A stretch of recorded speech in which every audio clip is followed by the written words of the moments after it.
Bonjour et bienvenue. Aujourd'hui, on s'attaque à un défi que, franchement, on connaît tous.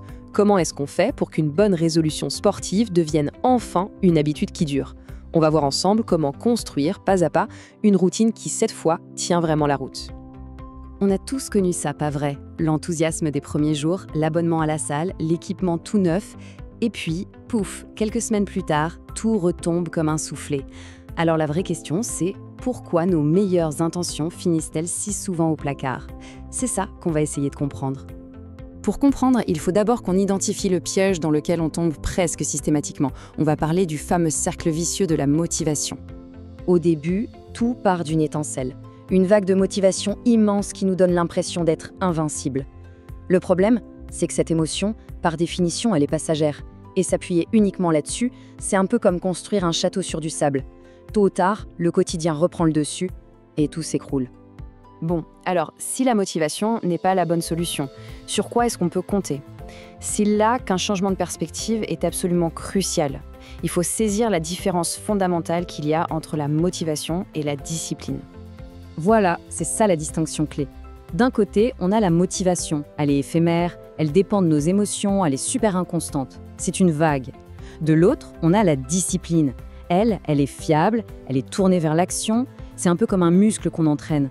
Pour le dire simplement, la motivation, ça aide à commencer. Mais c'est la discipline, et seulement elle, qui permet de continuer. L'autodiscipline, c'est cette force intérieure qui prend le relais quand l'envie, elle, n'est plus là. C'est elle qui nous fait honorer nos engagements envers nous-mêmes.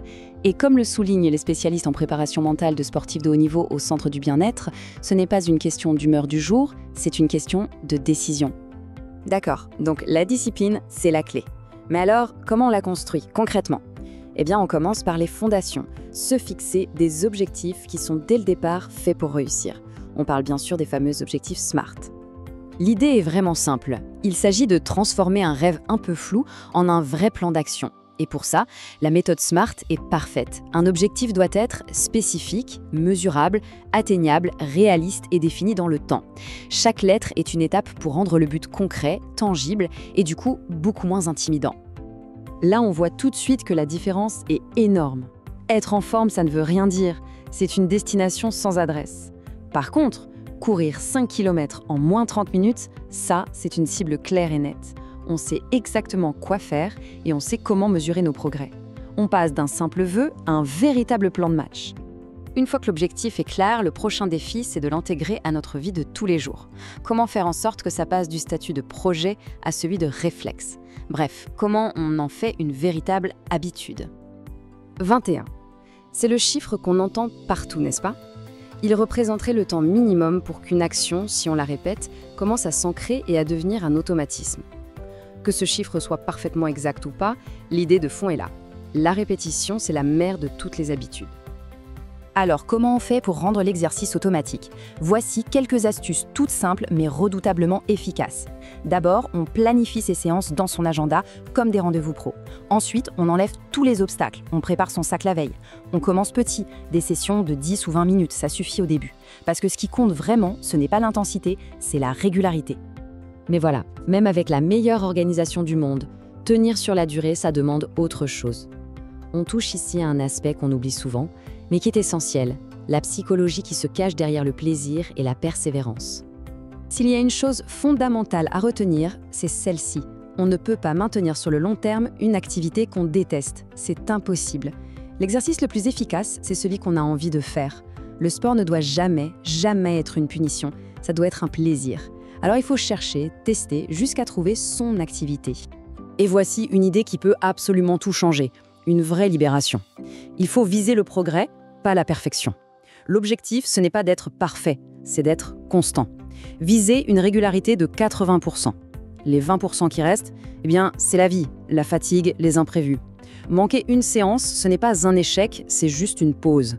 La culpabilité ici est notre pire ennemi. Alors, la question est toute simple. Oublions les grands plans sur la comète. Quelle est la plus petite chose positive qu'on pourrait faire dès demain? 10 minutes de marche?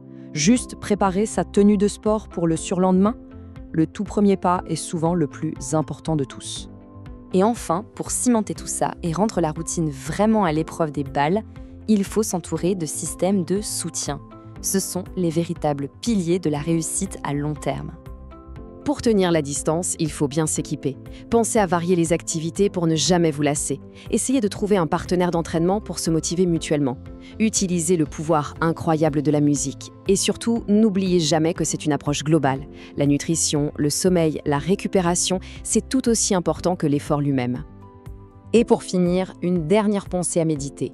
Et si la vraie victoire, au fond, ce n'était pas la ligne d'arrivée ou le chiffre sur la balance? Et si le vrai succès, c'était simplement le fait de se présenter, encore et encore? La victoire, c'est la constance, c'est le processus lui-même.